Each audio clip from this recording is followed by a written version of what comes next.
हाँ तो नमस्कार प्यारे साथियों, कैसे हैं आप सभी।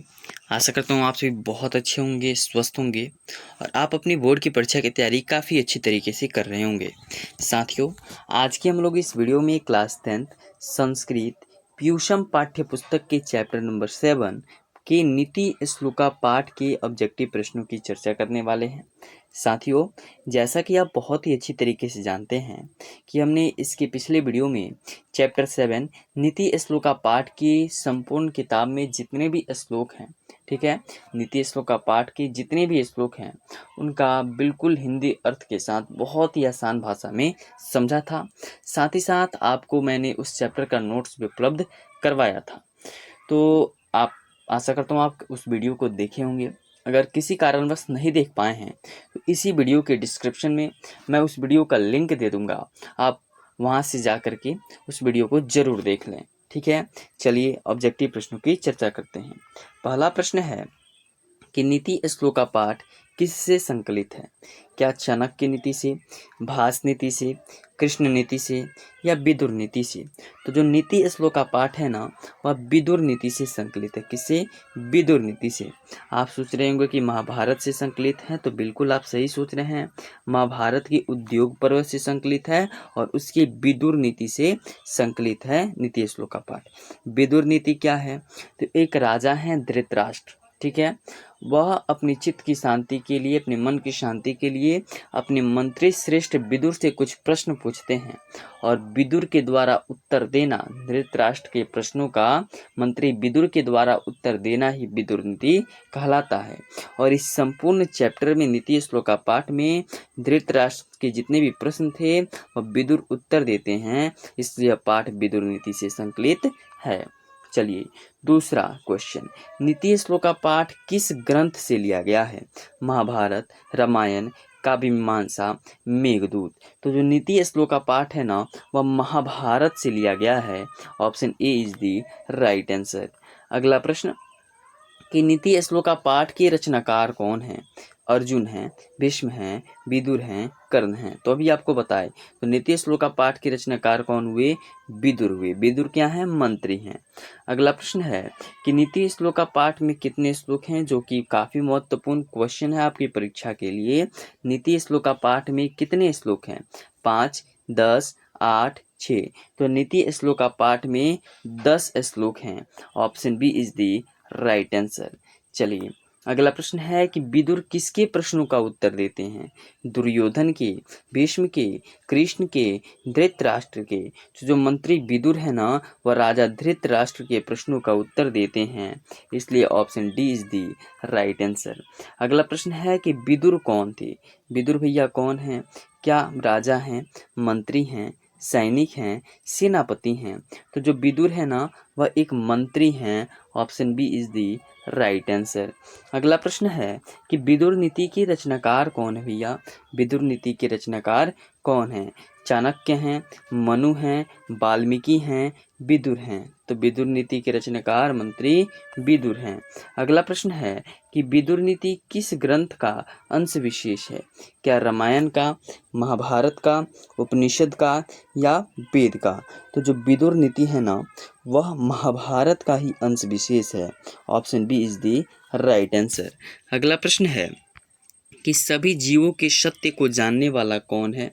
सभी जीवों की जो सत्य को जानता है, सभी जीवों के रहस्य को जो जानता है, या जिसको सर्दी, गर्मी, ठंडी, मोह, माया ये सब से वह प्रभावित नहीं होता है, उसको हम लोग क्या कहते हैं? क्या पंडित कहते हैं, राजा कहते हैं, छात्र कहते हैं या मंत्री कहते हैं? तो उसको पंडित कहा जाता है। और पंडित का यहाँ पे अर्थ जाति वाला नहीं, पंडित का अर्थ ज्ञानी होता है। क्या होता है? ज्ञानी। जो सभी जीवों के जीवन रहस्य को जानता है, जिसके कार्य को सर्दी, गर्मी, ठंडी, लोभ, मोह, माया कोई भी प्रभावित नहीं कर सकता, उसे हम लोग क्या कहते हैं? पंडित कहते हैं। चलिए अगले प्रश्नों की चर्चा करते हैं। अगला प्रश्न है कि कैसे पुरुष जो होते हैं वह सभी जगह सुलभ होते हैं? क्या सत्यवादी, प्रियवादी, कटुवादी, यथार्थवादी? तो जो प्रियवादी लोग होते हैं ना, प्रियवादी यानी सभी के साथ मिठास से उनके हित में बात करेंगे, उनके हित में ना बात सोच करके उनकी केवल बड़ाई की बातें करेंगे। तो प्रियवादी लोग हमेशा क्या सभी जगह सुलभ होते हैं, आपको सभी जगह ये लोग मिल जाएंगे। Option B is the right answer. अगला प्रश्न है कि बिना बुलाए कौन आता है। और यहाँ से यह जो श्लोक है ना, वहाँ से आपकी परीक्षा में 1-2 नंबर का सब्जेक्टिव क्वेश्चन भी बहुत बार पूछा गया है। कौन सा? तो मूढ़ चेतना राधम किसे कहते हैं, यानी मूर्ख व्यक्ति किसे कहते हैं। तो सबसे पहले आप लोग यह जान लीजिए कि बिना बुलाए कौन आता है। सज्जन, दुर्जन, मूर्ख, इनमें से कोई नहीं। तो बिना बुलाए मूर्ख व्यक्ति ही आता है। Option C is the right answer. और मूढ़ चेता नराधम किसे कहते हैं? जो बिना बुलाए किसी के घर पे चला जाए तथा उससे बिना कुछ पूछे कुछ भी बक बक बोलने लगे, वैसे व्यक्ति को ही मूढ़ चेता नराधम कहा जाता है। चलिए अगला प्रश्न है कि बिना पूछे बोलने वाला कौन होता है। सज्जन, दुर्जन, मूर्ख, इनमें से कोई नहीं। तो बिना पूछे बोलने वाला भी कौन है? मूर्ख व्यक्ति ही है, मूढ़ चेता नराधम व्यक्ति ही है। Option C is the right answer. अगला प्रश्न है कि नरक के कितने द्वार हैं? क्या 2 द्वार हैं, 3 द्वार हैं, 4 द्वार हैं या 5 द्वार हैं? तो नरक के कितने द्वार हैं? नरक के 3 द्वार हैं। कौन कौन? काम, क्रोध और लोभ। Option B is the right answer. अगला प्रश्न है कि काम, क्रोध और लोभ किसके द्वार हैं? स्वर्ग के, नरक के, विद्यालय के, इनमें से कोई नहीं। तो काम, क्रोध और लोभ नरक के 3 द्वार हैं।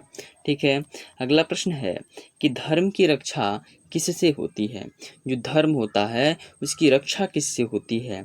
क्या सत्य से होती है, असत्य से होती है, दोनों से होती है, इनमें से कोई नहीं।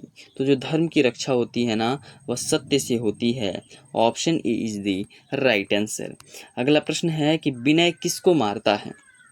क्या सत्य को मारता है, असत्य को मारता है, अपयश को मारता है, क्रोध को मारता है? तो जो विनय जो होता है ना, वो अपयश को ही मारता है। ठीक है। सबसे अंतिम श्लोक है। Option C is the right answer कि विनय किसको मारता है? विनय अपयश को मारता है। ठीक है। अगला प्रश्न है कि परम सुख प्रदान करने वाला कौन होता है? परम सुख प्रदान करने वाला कौन होता है? क्या क्रोध, असत्य, अपयश, अहिंसा? परम सुख प्रदान करने वाला अहिंसा होता है। Option D is the right answer. परम सुख प्रदान करने वाला अहिंसा होता है। अगला प्रश्न है कि कुल या वंश की रक्षा किससे होती है? रूप से, असत्य से, अच्छे आचरण से, अहिंसा से? कुल या वंश की रक्षा जो होती है अच्छे आचरण से होती है। Option C is the right answer. और यह भी प्रश्न आपकी परीक्षा के लिए महत्वपूर्ण है। अगला प्रश्न है कि रूप की रक्षा किससे होती है? रूप की रक्षा किससे होती है? उबटन से, असत्य से, आचरण से, अहिंसा से? तो जो रूप की रक्षा होती है ना, वह उबटन से होती है। Option A is the right answer. आइए अब अगले प्रश्न की ओर बढ़ते हैं। और अगला प्रश्न है कि विद्या की रक्षा किससे होती है? विद्या की रक्षा किससे होती है? उबटन से, असत्य से, आचरण से, निरंतर अभ्यास से?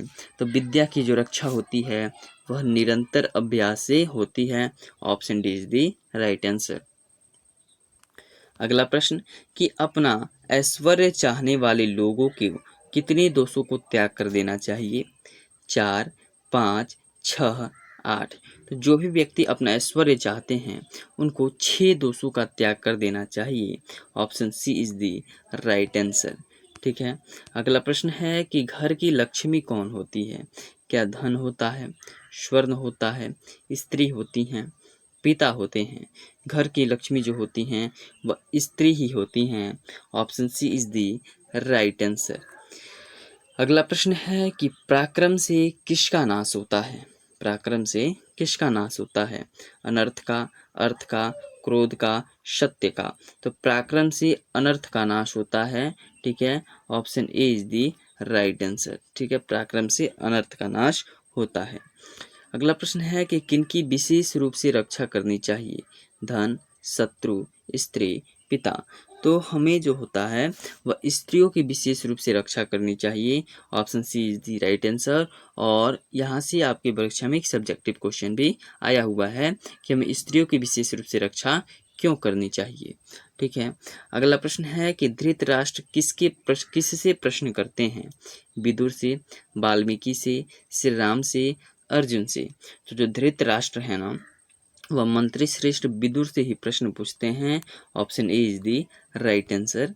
अगला प्रश्न है कि प्रश्नोत्तर के रूप में कौन सा ग्रंथ है? प्रश्नोत्तर के रूप में कौन सा ग्रंथ है? क्या रघुवंश है, ठीक है, अलस कथा है, विदुर नीति है, भारत महिमा है? तो प्रश्नोत्तर के रूप में विदुर नीति नाम का ग्रंथ है। Option C is the right answer. अगला प्रश्न कि उत्तम शांति क्या है? उत्तम शांति क्या है? सत्य, क्षमा, विद्या, लक्ष्मी।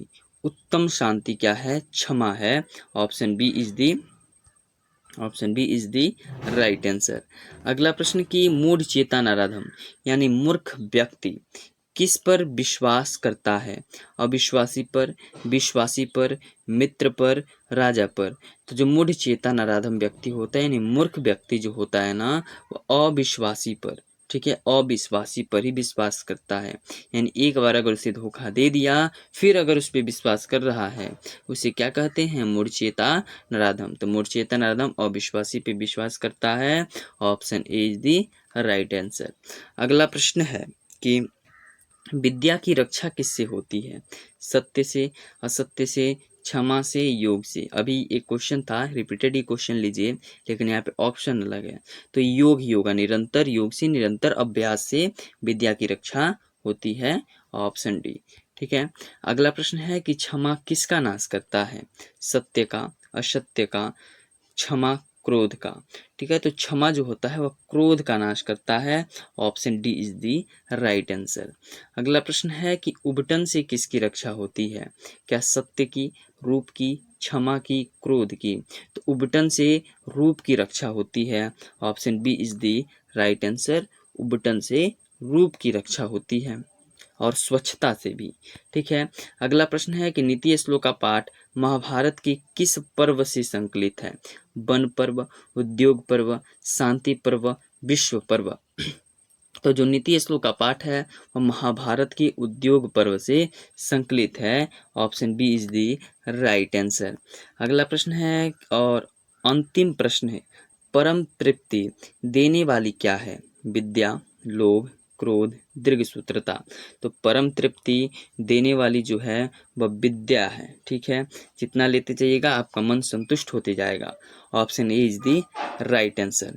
चलिए, आशा करता हूँ आपको ये वीडियो काफ़ी अधिक पसंद आएगा, क्योंकि हमने लगभग 35 से भी अधिक प्रश्नों का बहुत ही कम समय में, यानी कि लगभग 10 मिनट का समय हो रहा होगा, इतने समय में हमने इतने प्रश्नों को करा दिया। आपका समय भी बचा, आप जितने भी प्रश्न थे आपकी बोर्ड परीक्षा में वे सब भी तैयार हो गए। अगर आपको ये वीडियो अच्छी लगी हो तो अपने दोस्तों के साथ अवश्य साझा करें, और चैप्टर 7 वाला वीडियो और बाकी जितने भी वीडियो हैं मैं इसी वीडियो के डिस्क्रिप्शन में दे दूँगा, आप वहाँ से जा कर के उसको देख सकते हैं। बहुत बहुत धन्यवाद।